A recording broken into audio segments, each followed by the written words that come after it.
So this is lesson 6.2b. We had first started talking about factoring some trinomials in the previous lesson.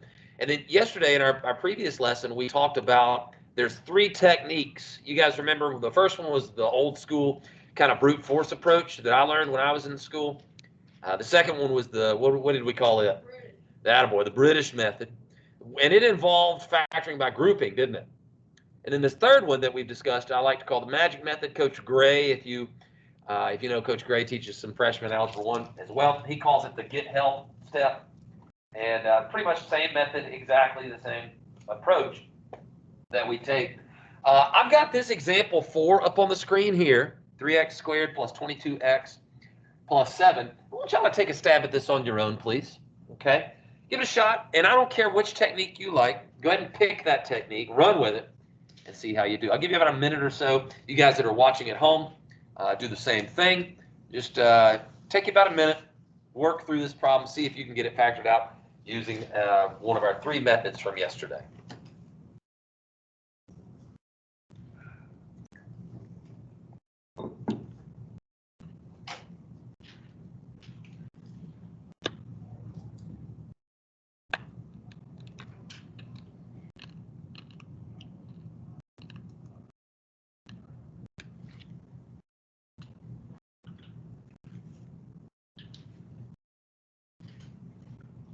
Some of y'all have already got it done. I like it. Not too shabby.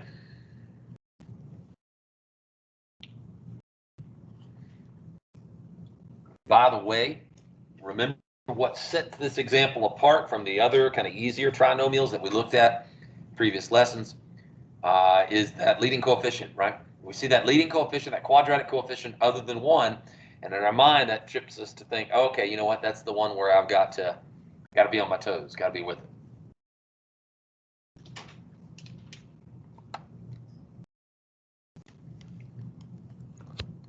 All right. Now, you may or may not have had time to finish it yet, and that's okay. But let's walk through together. I'll do the old school approach of kind of like guess and check. Did anybody use that approach? Anybody try that? I didn't have anybody in the earlier class today that did that. I doubted that I would have anybody here just because it's kind of time consuming and a little bit burdensome. But look, 3x squared, 3 is prime, so I know this is going to be 1x and 3x. I start crying right now, by the way. I'm eating a peppermint. And apparently when you're eating a peppermint behind a mask and you're talking and breathing, some of those fumes get in your eyes. You ever had that happen to yourself? Yeah. Woo. That'll open up the old sinuses. All right. We split up 7 similarly, right? Everything's positive, so it's going to be 1 times 7 or 7 times 1.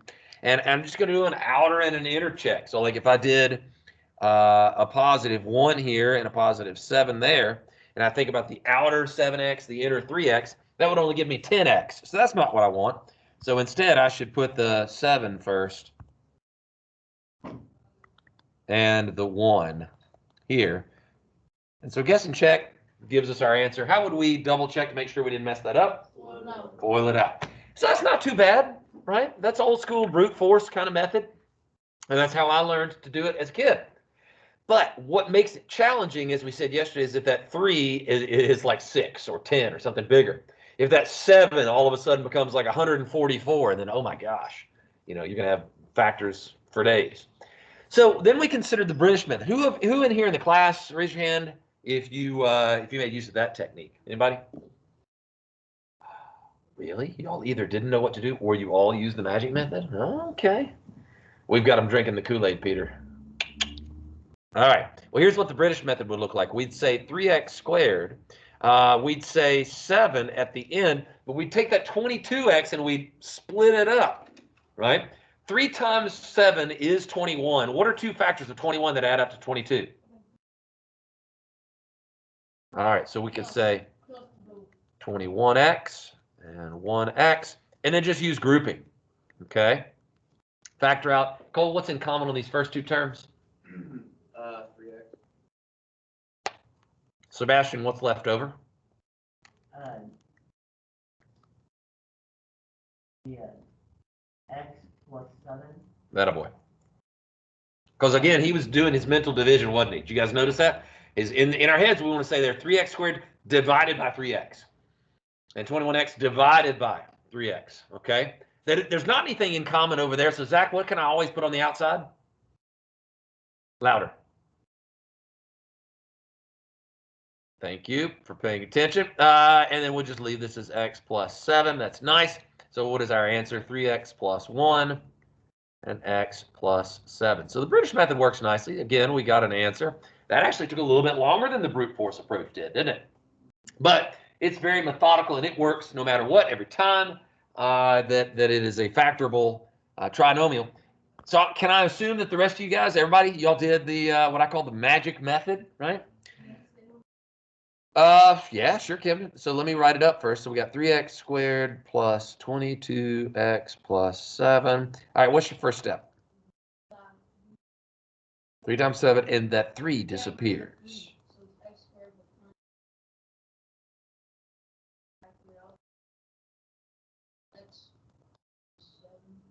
No. Okay.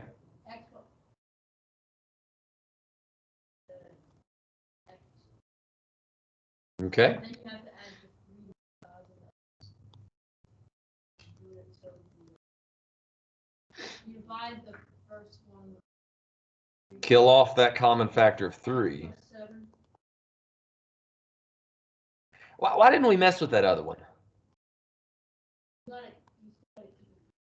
Yeah, we needed the first times the first to be 3x squared. There was no, I think I heard Peter say there was no GCF on that second binomial. All right, look, so I don't care if you do blue, green, or orange, okay? Be good at factoring out a trinomial like this, okay?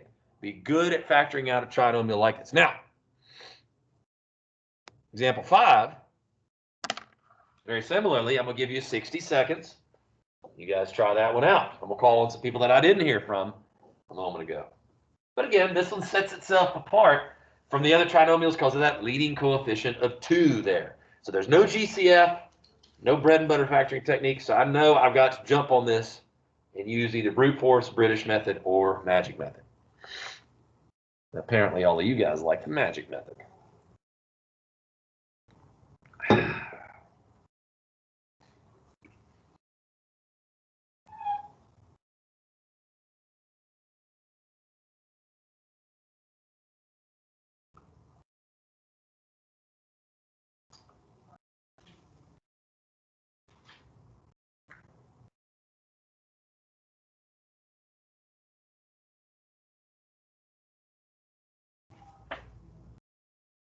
15 seconds.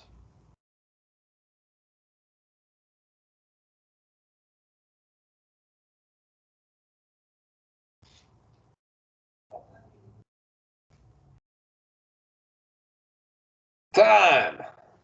All right. Now, again, if you didn't finish it in time, you can certainly continue to work on it. But I do like to, we try to put ourselves on the clock, don't we? Right? You guys do that with your basketball practice, I've noticed. And that's a real efficient way for you to practice something, is to time yourself at it, okay? So when you guys are going through, like you'll have that assignment, I think I mentioned, I put on Delta Math. In my absence tomorrow, Camden, you guys are going to have a short lesson, and then you're going to be working on your Delta Math assignment after that. So time yourself on something like that. Don't just sit and take 5 daggum minutes of dilly-dally and get unfocused, but, you know, put the nose to the grindstone and say, all right, I got to get this done 60 seconds or less. And then as you get more comfortable, say, all right, 45 seconds or whatever, to where we ought to be able to jump on this and knock it out lickety-split. Now, I won't go through all of the 3 techniques, but we'll just do magic method here. 2 times 14 is 28. And that looks like 7 and 4, x minus 7, x minus 4. Bring the 2 back. And there's no common factor on the first one. X minus 2, common factor on the second one. And we did that in about a minute or less. Okay? Should I, Ken and Haney, always have work to show on a problem like this? You're darn tootin'. Okay? If I see on a student's paper that he's going from here to here, he is either A, really got it dead to rights to where he could, you know, factor in his head till the cows come home, or maybe he's not being very forthright and honest with how he's getting his answers, maybe using something like an application or a website or something like that. And that's fine if you're, on practical purposes, if you need, like in a science class, let's say, just, okay, how does this factor out real quick? That's one thing. But while we're trying to learn how to factor, we want to make sure that we show our work, show our steps, think through the process, and adequately communicate the process that we've just thought through. Okay, here is our last example for this section. And you and I, we're going to work this one together. Okay, I'm throwing a little curveball at you here, breaking off a little deuce piece here. And I'm wondering if you guys can spot what it might be. Somebody I hadn't heard from just yet. Chime in if you think you know what part of this curveball is. Stephen? So there's a GCF to begin with. This is a trinomial, but we want to check bread and butter factoring technique number 1 on this. There's a 5 that goes into all of them. Peter? So that GCF, and hey, I'll step you one up even further. So there's a 5 that goes in. There's a y squared that goes in. What else is common to all 3 of them? Connor? They're all negative. So let's pull out a GCF here of negative 5y squared. And Dominic, help me tell what is going to be left. So mentally divide each of those terms by negative 5, and then kill off a couple y's from each of those terms. It would be 12y. And, Hold on, slow down. Where are you getting 12y squared? 60. Divided by negative 5y squared. Yeah, 5y squared divided by negative 5y squared. Just do that first one. Yeah, negative 55 divided by negative 5 is going to be 11. And what you got? Y cubed over y squared? Just y. Excellent. That's what we want. All right, we'll throw up here to Maxwell. Maxwell, can you tell me what that middle term is going to be?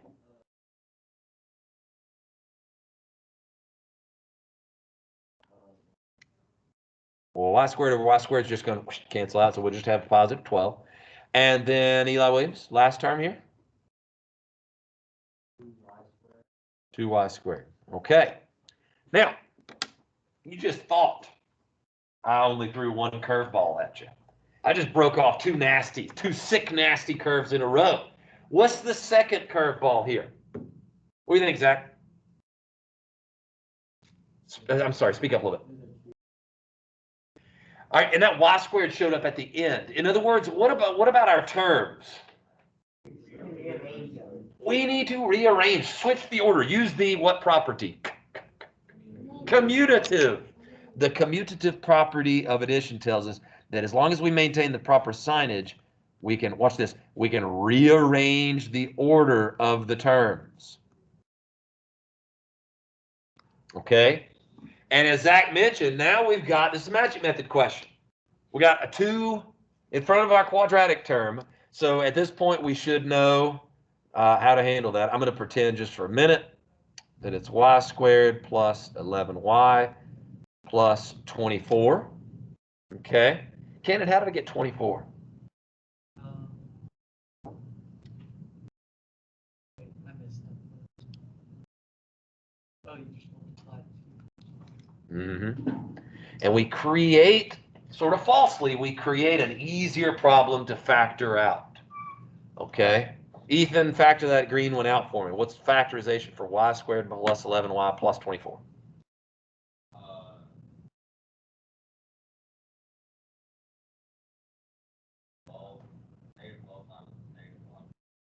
It's got to be 2 factors of 24, brother. 2 factors of 24 that add up to 11. Oh, yeah.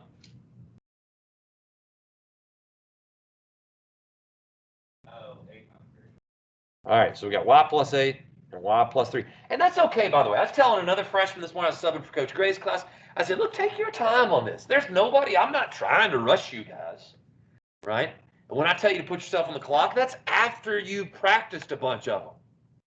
So take your time, do it right. So we got 24 is the same thing as 8 times 3, and we like 8 and 3 as opposed to like 12 and 2, because 8 plus 3 equals 11y. Now I left a little space there. Where do I put my space? All right, so the 2 had disappeared at the beginning. Now it magically reappears. But I know all good and well that 2y times 2y will be 4y squared, and that's not what that quadratic term is. So I got too many 2's. I need to get rid of one of them. We'll kill off 2 right here, and then we'll be left with our GCF out front, y plus 4, and 2y plus 3. In green, we were just doing a little scratch work, just kind of working behind the scenes there.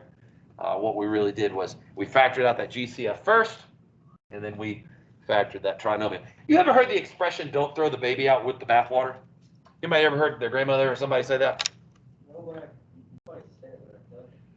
It's pretty common old expression. Like if you were giving a baby a bath, oftentimes you do it in like a little tub, you fill it up with a hot soapy water or whatever, and you bathe the baby, and then you get rid of the dirty water and throw it out the window usually, right? And they say don't throw the baby out with the bath water. What that means is don't get rid of the baby, of course, get rid of what you need.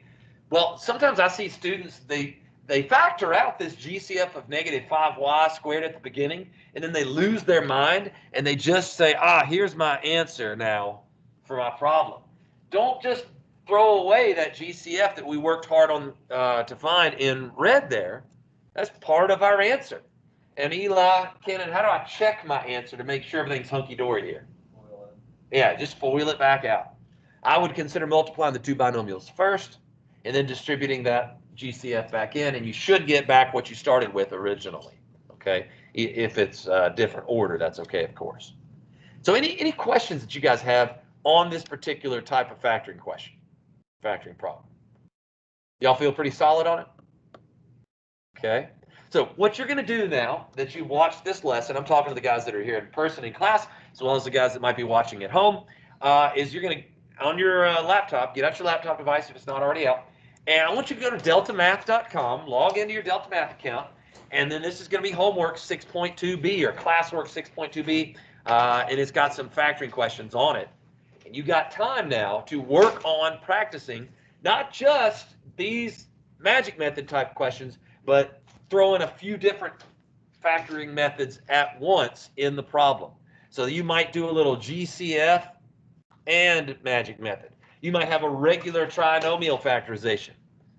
You might have the difference of 2 squares, right? What's x squared minus 9? The difference of 2 squares, x plus 3x minus 3.